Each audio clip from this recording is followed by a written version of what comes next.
today. It's fabulous to see you all here in beautiful Ballina. I chose to come up here for ANZAC Day. The holiday was a secondary part. And really, it's about the community and the communities that create the spirit of Australia, and people like yourselves who choose to turn up today, every day, to support the people in service. So for that, I thank you. Today, we gather to commemorate ANZAC Day, a day of profound significance for our nation. We honour the courage and sacrifice of men and women who have served in our Defence Force with pride and dedication, and we remember those who have made the supreme sacrifice.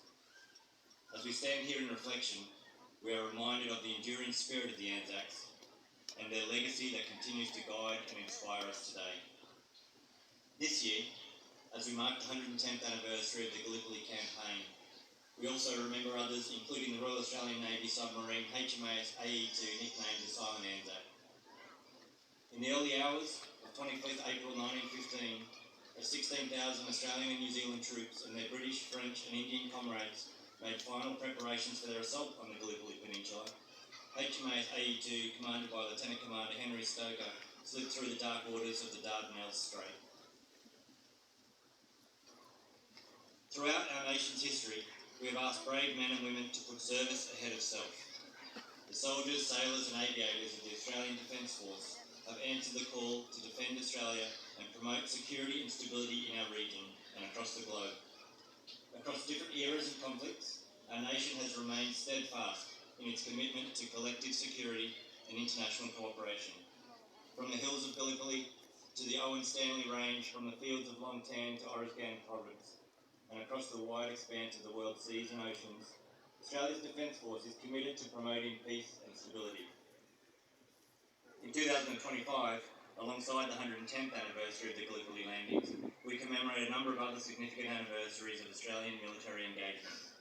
We remember the 80th anniversary of the end of World War II, the 50th anniversary of the end of the Vietnam War, and we mark 35 years since the start of the Gulf War. In 2025, we also commemorate the 75th anniversary of the start of the Korean War in 1950, Australian forces who joined the United Nations coalition to defend South Korea from the invasion by the North. This marked the first time Australian forces were deployed under the United Nations banner. Australia's involvement in the Korean War also contributed to the formation of the ANZAC Treaty, solidifying our partnership with the United States and New Zealand, bonds that remain steadfast to this day. Often referred to as the Forgotten War, today we remember the courage of Australian soldiers who braved harsh winters, rugged terrain and fierce battles in places like Kap Yong and Mariang San. We recall the daring of RAAF aircrews flying almost 19,000 sorties in conditions that melted the bitumen of their runways in summer and froze thick ice and snow to their aircraft in winter. We reflect on the bravery of the crews of His Majesty's Australian ships Sydney, the Tarn, Warramunga and ANZAC, providing combat support and patrolling the Korean coast to enforce blockades in heavily mined waters. And we remember the 340 Australians who made the supreme sacrifice. This year, we also recognise the 25th anniversary of the end of INTERFET, the International Force East Timor, a multinational peacekeeping mission led by Australia to restore peace and stability in East Timor following the violence that erupted after the independence referendum in 1999. INTERFET was a landmark operation that again demonstrated Australia's commitment to supporting our regional neighbours and promoting peace and stability in the Indo-Pacific. This year, and every day of every year, we give our heartfelt thanks to the families of our servicemen and women, whose support and sacrifice are integral to the strength of our Australian Defence Force.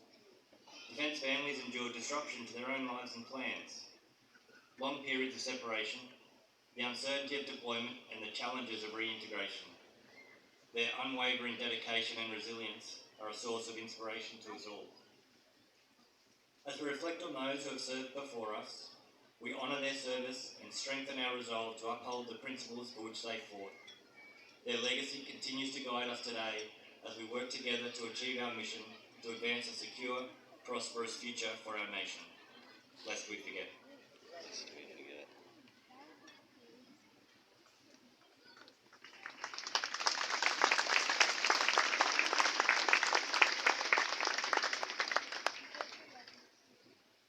Thank you, Rear Admiral Smith, for this great speech, and it does hark